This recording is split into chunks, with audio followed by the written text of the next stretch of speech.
Do you know the difference between first, second, and third person in English?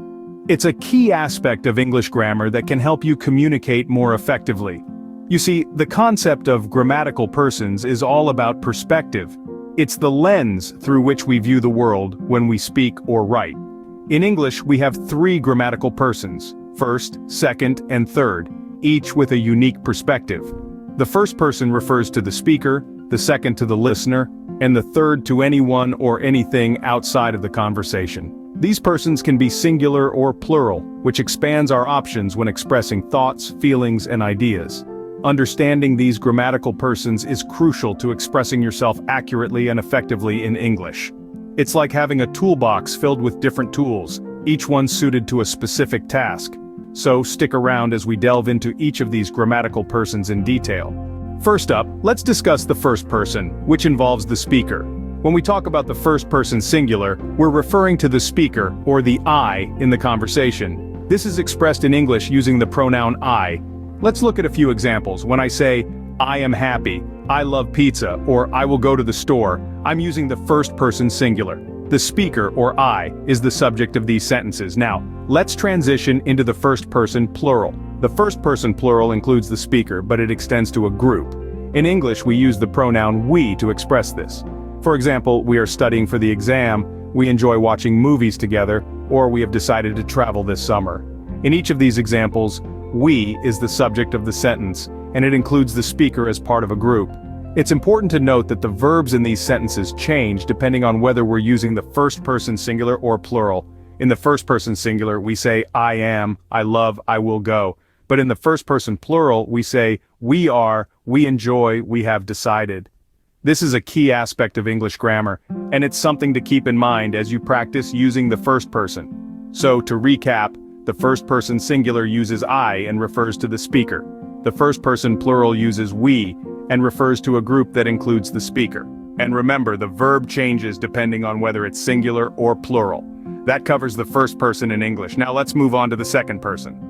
Now on to the second person, which is used to address the person or people you are speaking to. In the singular form, the second person refers to the one individual you're speaking to directly. In English, we use the pronoun you for this. Yes, the same you that's used for the plural form too. But let's not get ahead of ourselves. Here are a few examples of the second person singular in action. You are a brilliant artist.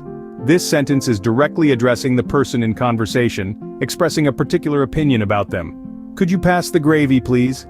Here, the speaker is making a polite request to the person they're speaking to. You ought to visit the new art exhibit. In this example, the speaker is giving advice or a suggestion to the person they're conversing with. Now let's transition into the second person plural. As I mentioned before, English uses the same pronoun you for both singular and plural forms. So how can we distinguish between the two? Context and additional words can help us here. For example, we might say you all or you guys to indicate we're addressing more than one person. Let's take a look at some examples. You all are welcome to join the picnic. This sentence is addressing a group of people, inviting them to a picnic. Did you enjoy the concert? While the word you is used, the context may imply that the speaker is asking a group of people about their experience at a concert. Are you guys ready for the trip? Here, the phrase you guys is used to address a group of people, asking if they're prepared for a forthcoming trip. Understanding and distinguishing between the second person singular and plural can be slightly tricky due to the shared pronoun you, but with practice and careful attention to context, it becomes second nature.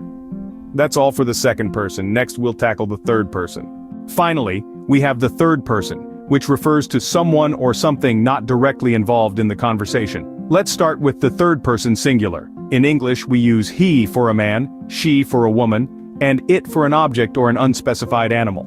For instance, he is a doctor, she loves to read, or it's a beautiful day. Simple, right? Now let's move on to the third person plural. Here we use the pronoun they. This refers to a group of people or things. For example, they are traveling to Europe.